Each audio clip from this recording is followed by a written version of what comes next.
नमस्कार, मैं हूं दिबांजलि मोइत्रा। गलवान घाटी तनाव चरम पर है और धीरे धीरे दुनिया के और देश इस लड़ाई में कूदने लगे। इसी कड़ी में भारत चीन तनाव पर अमेरिकी विदेश मंत्री माइक पोम्पियो ने बड़ा बयान दिया। पोम्पियो ने कहा है कि चीन दुनिया को अस्थिर करने की कोशिश कर रहा है। चीनी हमले में भारतीय सैनिकों की शहादत पर हमें दुख है, हम भारत के साथ खड़े हैं। इसके साथ ही साथ अमेरिका के एक शीर्ष राजनयिक ने भी कल कहा था कि भारतीय सीमा समेत कई मोर्चों पर चीन द्वारा की जा रही हरकतों से ऐसा लगता है कि वो फायदा उठाने की कोशिश में है। पहले आप माइक पोम्पियो की बात सुनिए। I think we're seeing this. I think all across the world this is becoming more apparent each and every day. The Chinese Communist Party decreed an end to freedom in Hong Kong, violating a UN registered treaty and the rights of its citizens. It's one of just many international treaties that the Chinese Communist Party has violated. General Secretary Xi has greenlighted a brutal campaign of repression against Chinese Muslims, a human rights violations on a scale we have not seen since World War II.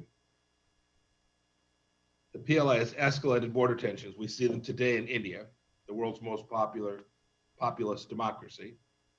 We watch as it militarizes the South China Sea and illegally claims more territory there, threatening vital sea lanes, a promise it broke again.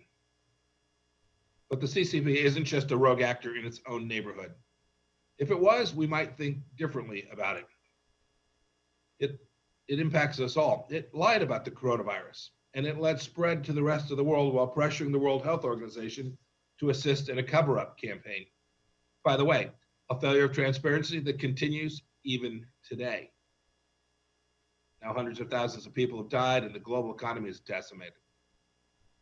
Even now, months into the pandemic, we don't have access to a live virus, we don't have access to facilities, and information about patients in December in Wuhan remains unavailable.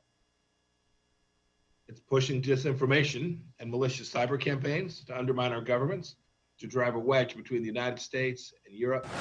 इसके साथ ही साथ हम आपको ये बताते चलें कि विदेश मंत्री माइक पोम्पियो और शीर्ष चीनी राजनयिक यांग जिएची के बीच हवाई में बैठक के बाद कॉन्फ्रेंस हॉल में उन्होंने ये बयान दिया। अमेरिकी दूतावास ने पूर्वी लद्दाख में चीनी सैनिकों के साथ हुई हिंसक झड़प में भारतीय सैनिकों की शहादत पर शुक्रवार को शोक व्यक्त किया था और कहा था कि उनकी वीरता को भुलाया नहीं जा सकेगा। फ्रांस के राजदूत इमैनुअल लेनिन ने भी सैनिकों की शहादत पर शोक प्रकट किया। लेनिन ने अपने बयान में कहा कि भारत के लोगों के प्रति हमारी हार्दिक संवेदना है और पिछले कुछ दिनों में कर्तव्य निभाते हुए अपने जीवन का बलिदान देने वाले भारतीय सैनिकों के शोक संतप्त परिवारों के प्रति हमारी सहानुभूति।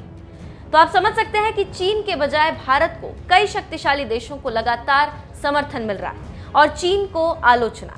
गलवान घाटी में सोमवार रात चीनी सैनिकों के साथ हुई हिंसक झड़प में एक कर्नल समेत 20 सैनिक शहीद हो गए।